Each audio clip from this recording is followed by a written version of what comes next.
what a revenue management does, the general manager, the person in charge of the hotel, cannot evaluate if they have done a good job or not. That's the problem today. Right? So if you're the manager of a hotel, you cannot evaluate how much revenue has my revenue manager generated without a certain amount of knowledge, which is what I'm going to give you today. Because revenue management is about capitalizing on the opportunity that's in the marketplace. And there's no financial or management report that tells us about opportunity that we can get out of our front office system. Right? All we can see is information about what we did and how much revenue that generated. But it doesn't tell us how much opportunity did we capture. It doesn't tell us what opportunity did we lose because our price was too low. What opportunity did we lose because our price was too high. Right? So we've got to think about, we want to maximize revenue from the square meters of each of our businesses. And we're going to be focusing on our core revenue, in hotels is room revenue, but we're also going to be thinking about what sort of that extra revenue that we could also generate.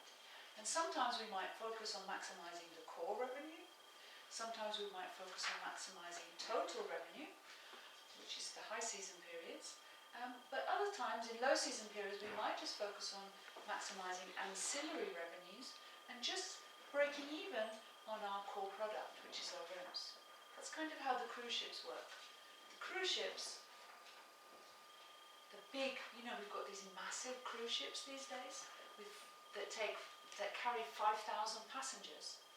So, not all of the cruise ship companies, but some of the major cruise ship companies, their idea is we fill every single one of our cabins, we sell every single cabin. So our goal is every cabin is occupied when the ship leaves the dock. Then they have an onboard revenue manager, so they have a revenue manager that is on the ship, on the cruise, and that person's job is to, say, well, we've got 5,000 people on the ship that are on an all-inclusive cruise, so we now have to maximize the revenue that we can actually generate, extra revenue, the ancillary revenue that we can generate from these passengers during the cruise. Because many times when the ship leaves the dock, the cruise is at break-even point. So the sales of the cabins are designed to ensure that the cruise breaks even. So when the ship leaves the dock, the fuel costs are covered, the staff costs are covered, all of those costs that we have anyway are covered. Alright? But no profit, there's no profit. So it's the onboard revenue manager's job to actually turn that cruise into a break-even cruise, from being a break-even cruise into being a very profitable cruise. So thinking about focusing on all of those ancillary revenues. So we've got to also think about having that type of strategy sometimes, for example in our low and medium demand periods. And then in high demand periods, thinking about maximizing total revenue, not just the revenue from the rooms. And that's kind of what the airlines do as well today. We think about how the airlines unbundle. We used to, and sometimes we still can, go, we take a flight, a long haul flight, and everything is included, isn't it? We check in our bags, we get on the plane, we have a nice meal served to us, and then we get off the plane at the other end and we get our bags back. Lovely. And that's fine. That's the traditional way of flying. But of course we've got these new ways as well of flying, and more we can see that now airlines are actually breaking down the offer into, you can have the traditional one if you want, and there's the price for it, but if that price is too high for you, you can also have something that is more unbundled. So if you're not coming with a suitcase, if you don't need to check in a suitcase, if you don't want to eat anything on the plane, etc., then here is a product for you. And that's kind of cool because that means if the flight is going to have some empty seats, they can actually get somebody in those empty seats and generate a bit of additional revenue. And that additional revenue is often almost pure profit once the fixed costs have been covered. So we're talking a little bit about accounting things, fixed costs, variable costs, but we're also going to be talking about opportunity today. Okay? I hope you're okay. I've got to give you this general introduction so that you can then think a little bit outside the box. So, what is revenue management? Let's start by making sure we're all clear. Because you know what, when I go and I tell people, they say, oh, what do you do, Kate? And I say, oh, I teach revenue management. Ah, you teach accounting. No, I don't teach accounting, I teach revenue management. Okay, well, what's that? And then I start to say, well, it's about having the right price for the right customer at the right time. I say, marketing, you teach marketing. Like, no, I don't teach marketing. Well, what do you teach? And I say, well, it's about, optimizing the sale of, for example, hotel rooms. You teach sales. No, it's not really sales. So it's quite interesting because, revenue management is kind of an umbrella concept which does incorporate aspects from marketing, aspects from sales, but also aspects from accounting as well, and finance in general. So it's kind of bringing everything together. So yes, it is about having the right price for the right customer at the right time, but it's also, and time is the most important aspect, okay? So it's about time and understanding what are the opportunities of the different times, and that could be days of the week, wellness. The demand for massage is very different, 10 o'clock in the morning on a Monday than 4 o'clock in the afternoon on a Saturday. So we've got to understand the different demand over time. So that's the most important aspect. We also need to have variable pricing. So we need to have a lot of different prices all available at the same time, which makes things a bit tricky because how can we sell the same product for different prices at the same time? Well, clearly we can't. So we do need to understand how to create lots of different products which to the consumer seem really different, so that we can then capture that different level, those different levels of willingness to pay. Right? We know our customers, some are willing to pay a lot and others are not, they don't really want to pay much for their hotel room. So we have to have a range of clearly defined products so that we can sell those to all of our different customers at the same time. Okay? But we're going to control the availability of those products. And that's what the yield management aspect is about. It's having lots of products and lots of prices, and then controlling what's available at different times in order to maximize revenue. In high demand periods, we don't need to have low price products available. Whereas in low demand periods, we still have customers that have a high willingness to pay. So we still want to have the premium products, but we maybe also need to have more affordable products available as well in order to optimize revenue. And that's why it becomes a little bit complicated. And when I try and explain that to people, they're like, okay, we don't know what you do, never mind. But of course you guys are going to be here for a whole day, so so you'll really know what I do by the end of today. So we want the right product for the right customer at the right time for the right price to generate the best revenue, but we also need to think about channel management. So we also need to think about the right channel. Where should we make this product available and how many should we make available on the different channels? Because we know that channel cost is really growing.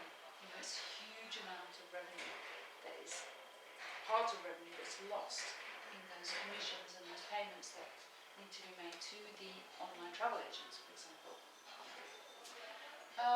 But also, what's missing here is we need to also do our revenue management in the right way, because we want to maximise long-term revenue. A lot of people think that revenue management is about, tonight I have one room left, and we have a walk-in, so I can charge whatever I want because I know no one else has a room. Well, no, we're thinking about the long term. Maybe this walk-in is someone who may be coming back, perhaps. So we've got to manage the customer relation, customer satisfaction with our revenue opportunities, because we don't want to have, even if that customer never comes back, today they can simply go online and post a negative review. If they feel they've been screwed and overcharged and they didn't get value for money, then they're going to go online and post that review, which can have a very negative long-term impact on our revenue. So that's why we need to really balance customer relationship management with revenue management. So we've got to do it in the right way, which is why I've called this course Effective Revenue Management. Okay, so it's the right price for the right customer at the right time, the right product via the right channel, but in the right way, so that we can effectively maximise our long-term revenue and not just the revenue tonight. So another way to think about it is the way we're talking to our customers. So I'm saying to my customer, tell me when you want to come and I'll tell you the price. So I'm helping my customer understand that the value of what I'm giving is going to be different based on time. Okay? Because if we have really high demand and only one room left, clearly the value of that room, or that room's product, is going to be much, much higher. Okay? So I'm also saying to the customer, well, you know, in high season maybe you find the prices are a little too high and above your willingness to pay. So tell me what you're willing to pay and I'll tell you when you can come. So I'm being more flexible with my customers. I'm saying, well, yes, you can experience a 4-star plus or a 5-star product if you're willing to be flexible and come and stay with me when I have rooms that perhaps I don't expect to be able to sell at the higher prices. Okay, so I'm saying, tell me when you want to come and I'll tell you the price, or tell me what you're willing to pay and I'll tell you when you can come. But also the last thing is, I'm saying I'm managing my customer relationship management. I'm saying, well, if you're a regular customer, you know, I'm not going to maybe apply the same prices as I would to somebody who is just coming once and I perhaps will never see again. At the same time, maybe we might have special products available for customers that qualify to be able to pay a lower price. Why might somebody qualify to pay for a lower price? Well, they will do something to qualify for that lower price, or they maybe are somebody special or somebody who earns the right to get a better price. And that could be a repeat customer, but it could be somebody who is a senior citizen, it could be somebody who's a student, it could be somebody who is a fluful instructor because they're giving their courses for free. It could be someone who is a hotel manager. Do you give discounts to hotel professionals, hospitality professionals? It could be somebody who's a member of a certain golf club in a certain place. It could be the member of the Swiss Hotel Association. You know, so they are a member of some kind of association that qualifies them to have a special rate. Or they do something as well to get the special rate. For example, they book in advance, they stay more than 7 nights, they pay in advance and they book a non-refundable product, etc. So it's about talking about how can people earn the right to get a better price. And what we want as a business is that we need to give customers that are willing to share risk with us, our revenue risk, we're going to give them a better price. Whereas people that want to come at the last minute, don't want to book in advance or give us their credit card details or anything like that, and then they don't qualify for their lower prices anymore because they haven't shared the risk with us. So, revenue management is applied in lots of different types of businesses today. Mobile, do you have, anybody not have a mobile phone in here? Anybody not have one? You all have a mobile phone, right? Now if I were to ask you about the different contracts that you have, you'd all maybe be on a different contract. Some of you have a free phone, some of you on pay-as-you-go, some of you have free text and free calls, some of you have no free text and no. So we're all on different contracts, and that's the mobile phone companies' way of having lots of different products available at different prices in order to capture the willingness to pay of students, the willingness to pay of business people, the willingness to pay of mothers, etc. Of course, we know that the airlines were all victims of revenue management, if you like. When we book a flight today, I don't think there's any airline company that doesn't do yield management. Okay, so we all know very well, if we want a lower price, what do we have to do? If we want to book a cheaper flight, what do we have to do? How do we get a lower price on the airlines? We have to book very early. We have to book early. Right, the earlier we book, the lower the price. Anything else we can do? No refund. So if we book a non-refundable product, we know we get a lower price because we're already giving our money to the airline. And that's great for the airline because that's great for their cash flow because they maybe already get the cash in the business 6 weeks before we're going on our flight. But also it's great because the biggest part of revenue increase in revenue management comes from, can you guess? The biggest part, the biggest benefit we get from revenue management is from what? Do not use non-refundable. The not use non-refundable, exactly. The no-shows. In our hotel lingo, we call those no-shows. You know, they book really in advance, they pay in advance, and then they don't come. And it's a non-refundable product, so we get to actually sell a product that is never used, so we have no costs associated with that. So we've got to think about using our revenue management strategies to also drive the no-shows. And that's what we mean by sharing the risk. Because we're saying to the customer, for example, on Tuesday, I don't know if you saw, I got an email on Tuesday morning from EasyJet, and it said, I can show you the email, it said, sale, EasyJet sale, there is a sale on 10,000 flights, come and book. How long did they give me to make my decision to book my flights? And these were flights from now until July. A sale on 100,000 flights from now until July. How much time did I have to make my decision? How long did was the sale on for? Almost 3 hours. Something, yeah, like that. In fact, I saw the email, because clearly I don't look at my email every minute when I'm working. I saw the email about 1 o'clock in the afternoon, and it said sales end at midnight. Okay, so I had to work, but at the same time I had in the back of my mind, oh my God, I've got to book my flights because the sale ends tonight. So I had to make a quick decision. And whenever you force people to make a quick decision, what am I really instead? Well, if they don't think carefully enough, it might happen that, oh, can't actually. Because do you know what, even for this, you know, it seemed like a good idea, but actually now it doesn't work. So had I paid for 2 nights here, I wouldn't actually be able to stay, and I would have lost my money. But you know what? The idea of booking 2 nights in Zermatt and knowing that I probably could come to Zermatt for 2 nights and go skiing already made me feel better. I don't need to actually do it. Just the idea of it was wonderful. At that moment that I agreed to it. Okay? So we're selling, if you like, dreams to customers as well. And so at that early point in time, just somebody buying the dream will make them feel better. On a Monday morning, they come to work, they're feeling miserable, their boss is shouting at them, let me book a trip somewhere, and it just makes me feel better. Okay?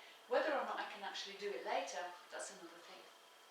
Alright, so we've got to think about that when we're thinking about our low demand periods. And think about, well, we should do some offers and very quick offers for a very short time frame in order to get people to book, in order to generate extra revenue. And then if that person comes, they come, and if they don't come, that's great as well. Okay? But anyway, we'll talk more about those kind of things later. So I've booked, of course, lots of flights for EasyJet in the sale. On Tuesday night, I booked a series of flights. Am I sure I'm going to be able to go on those flights? No. But I know that what I paid for, I think I booked about 5 or 6 flights for both of us, that's 12 flights. What I know is that I might only be able to take 8 of those flights, but the total cost of the 12 is going to be less than if I booked those 8 flights at the last minute. Do you follow me? So as a customer, customers do their revenue management too. In their heads, when they're looking at those sales, they're also thinking, yes, I might be a no-show some of the time, but overall, I should be able to benefit from booking early. And that way they're sharing the risk with the business that's selling the product.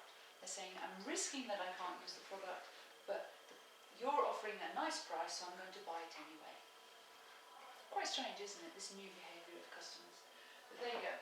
Of course, the best revenue management and the most expensive revenue management systems have been created especially for casino hotels. So in Las Vegas, they have systems that were built just for them.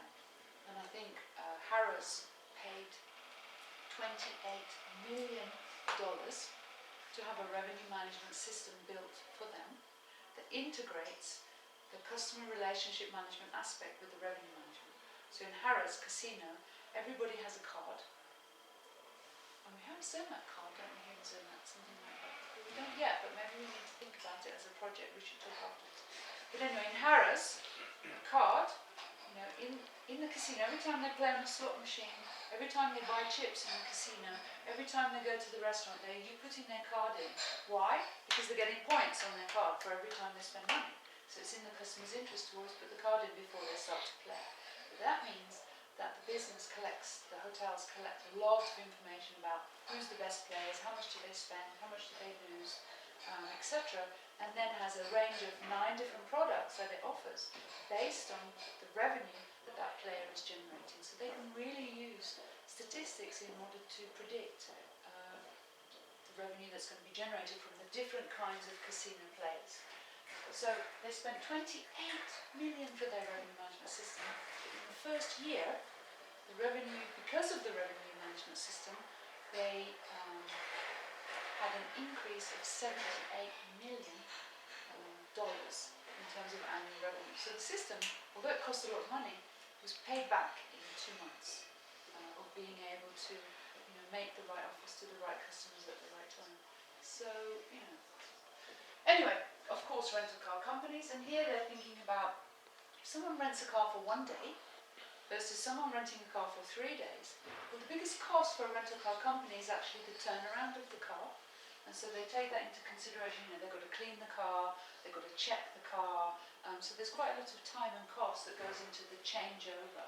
But also here, especially in Spain, they have lots of added extras. So when you go and book a rental car online, it seems really cheap.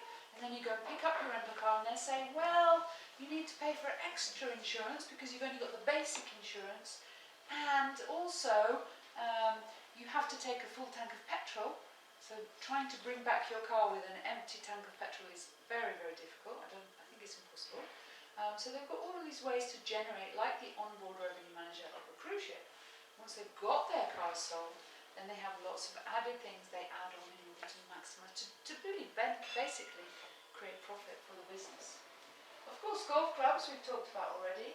A lot of wellness and spas are doing revenue management too, and cinemas as well. If you think about a cinema, we've got high demand night. It's typically Friday, Saturday night. That's when everybody likes to go to the cinema. But what about Saturday afternoon? What about Tuesday afternoon and Tuesday evening? Well, there's an idea here that sometimes, for example, on a Tuesday afternoon or a Tuesday evening, we could say to people, look, I'm going to give you a free ticket to come to my movie theatre. Fantastic, you can go to the cinema and it's free. However, you can only qualify to get a free ticket, a free seat to the movie theatre, if you spend 10 Swiss francs on popcorn and a soft drink. Right? What do we know about the margin on popcorn? What's the margin on popcorn, the profit margin? I think it's 5,000%. Okay? So, spending 10,000 and a soft drink, those soft drinks now that just get the liquid and you just add the water and it just comes out from like a petrol pump type thing, a pump. What's the cost there? It's minimal as well. So on those tests, I think we're not making anything from the seat, but we're really maximising revenue on the ancillary sales. And anyway, we know that if we didn't make that offer, that seat would stay empty and we would generate nothing.